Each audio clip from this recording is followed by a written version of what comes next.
Kapkapan nyo. Baka nasa bisig o binti. Amo, wala talaga eh.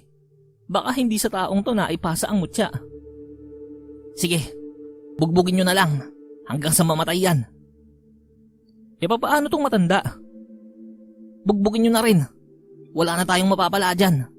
Wala na rin sa kanya ang mutya. Walang habas na ginulpe ng 7 kalalakihan ang isang matanda at binata. Bago umalis ang mga yun, ay pinaputukan pa ng tig-isang putok ng baril ang 2 nakabulagtang lalaki sa sahig. Masayang naninirahan ng mga tao sa Sitio Amurao. Napakasimple lang ng pamumuhay sa pook na yon, na binubuo ng maliit na pamayanan na hindi aabot ng 1,000 ang populasyon. Kontento na ang mga naninirahan doon sa pagtatanim ng mga gulay, pag-aalaga ng mga hayop, at paggawa ng mga produktong nagmumula sa puno ng nyug, na kanila namang ipinagbibili sa patag. 5 taon na ang nakalilipas nang mapadpad sa nasabing sityo si Marco Antonio. Doon niya na ipinagpatuloy ang trabaho niya bilang isang panday na gumagawa ng mga metal na kagamitan na maaaring gamitin sa iba't ibang mga bagay. Sinadya niyang ilayo ang lugar na kanyang pinagtatrabahuhan sa mga kabahayan ng nasabing sityo. Unang-una ay dahil maaari niyang maistorbo ang mga tao roon sa tuwing nagpupukpok siya ng mga nagbabagang bakal na kanyang hinuhulma sa kanyang pagpapanday. Pangalawa ay ayaw niyang mapalapit ang kanyang loob sa kahit kaninong naninirahan doon. Mayroon kasi siyang isang malapit na kaibigan noon na nawala sa kanya. Iyon ang dahilan kung bakit niya nilisan ang dating tinitirhang bayan at napadpad nga sa Sitio Amurao. Habang abala siya sa pagpupukpok ng nagbabagang bakal, ay siya namang dating ng isang lalaki, kasama ang lalaking anak nito na nasa 6 na taong gulang.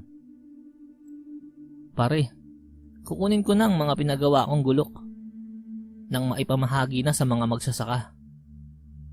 Bungad ng lalaki na nakatingin sa mga gawa ng gulok na nakasandal sa pader ng tinitirhang kubo ni Marco Antonio. Sige lang pre, tapos na yung mga yan. Sinisigurado ko sa'yo na matibay ang pagkakagawa niyan. Sambit niya. Saglit na isinalang sa nagbabagang apoy ang bakal na kanyang pinupukpok. Dinampot ang mga gulok na nakasandal sa dingding ng kanyang kubo at iniabot sa lalaking kausap. Oo nga pala pre, iiwan ko ulit dito si Buknoy. Nangungulit eh. Gusto ko na naman daw panoorin. Pakiusap ng ama ng batang lalaki, kasabay ng pagtanggap nito ng mga gulok mula sa panday. Sige lang, maigsi niyang tugon, kasabay ng pagtango bilang hudyat ng pagpayag.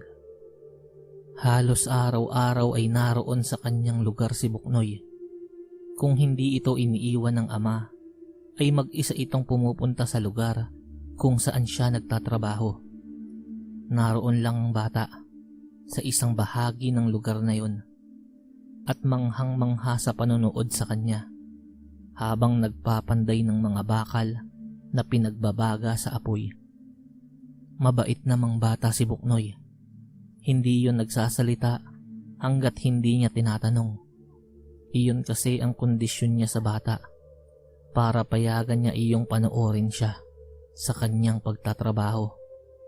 Ayaw kasi niyang mapalapit ang loob niya sa batang yun dahil ang nais niya ay mamuhay malayo sa alinmang gulo o problema na maaaring mangyari sa ibang tao. 3 hanggang 5 oras ang inilalagi ng bata sa kanyang lugar para panoorin siya. Pagkatapos naman noon ay magpapaalam na yung umuwi sa kanilang tahanan. Isang araw, dumating na naman ang ama ni Buknoy at ang bata sa kanyang lugar.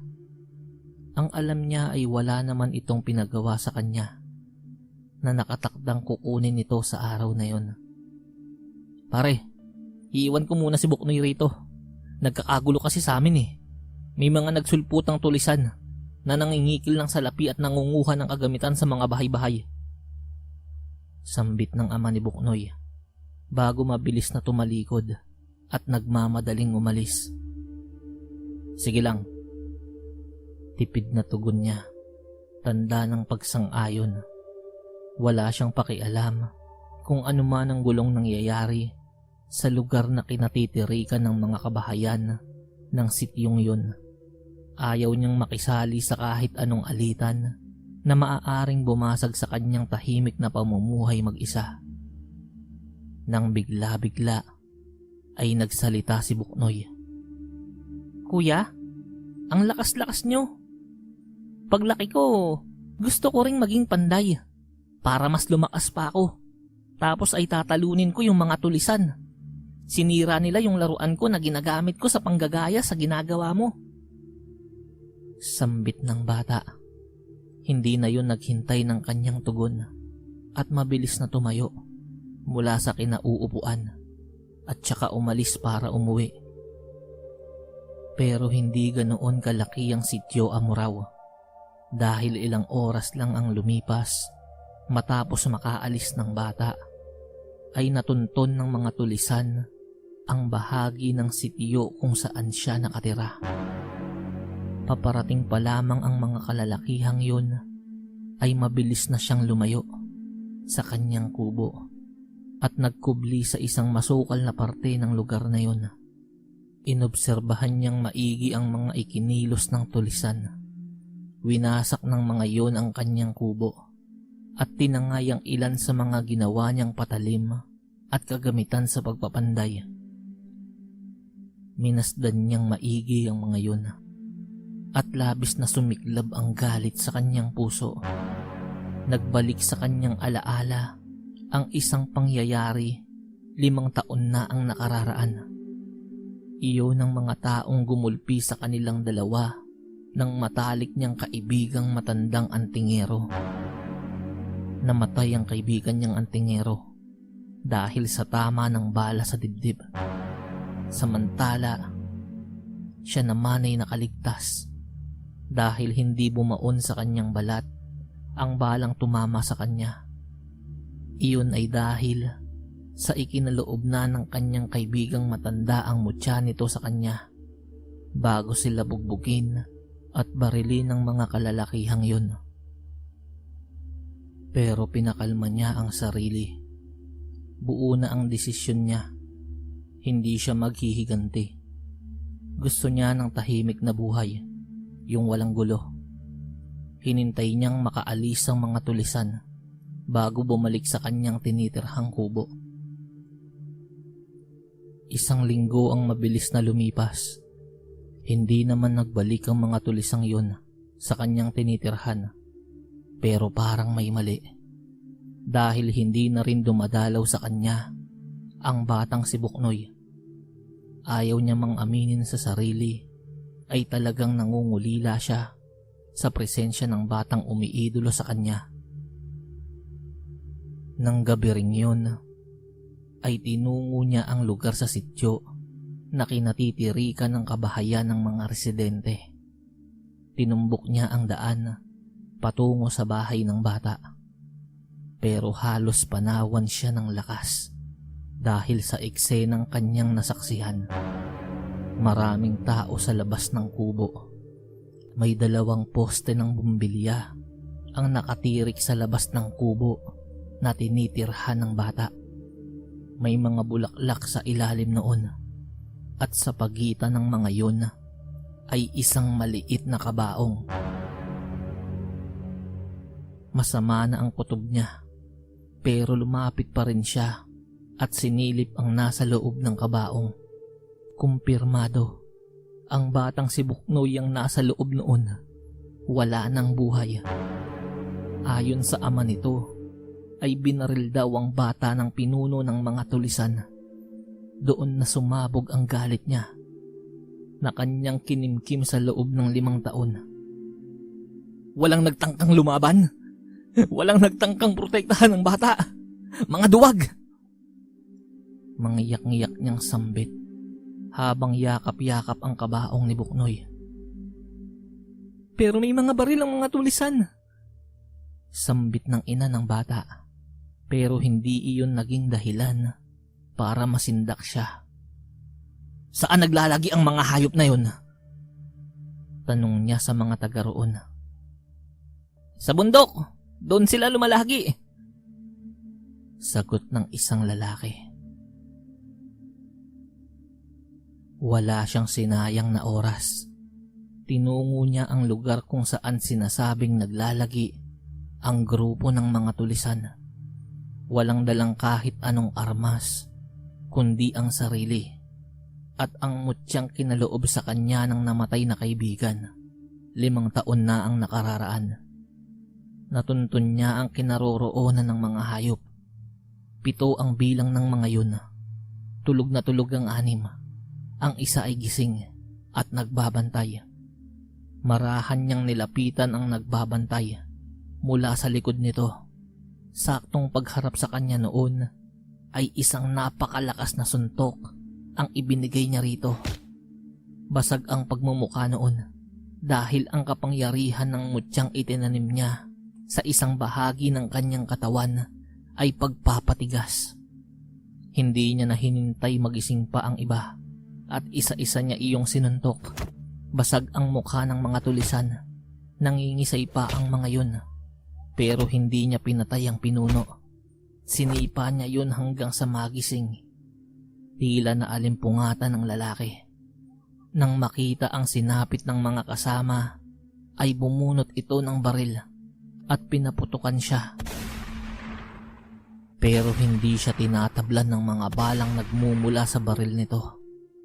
Nilapitan niya ang lalaki at hinawakan sa buhok. Itinapat niya ang pagmumukha nito sa mukha niya. Ano? May naaalala ka ba?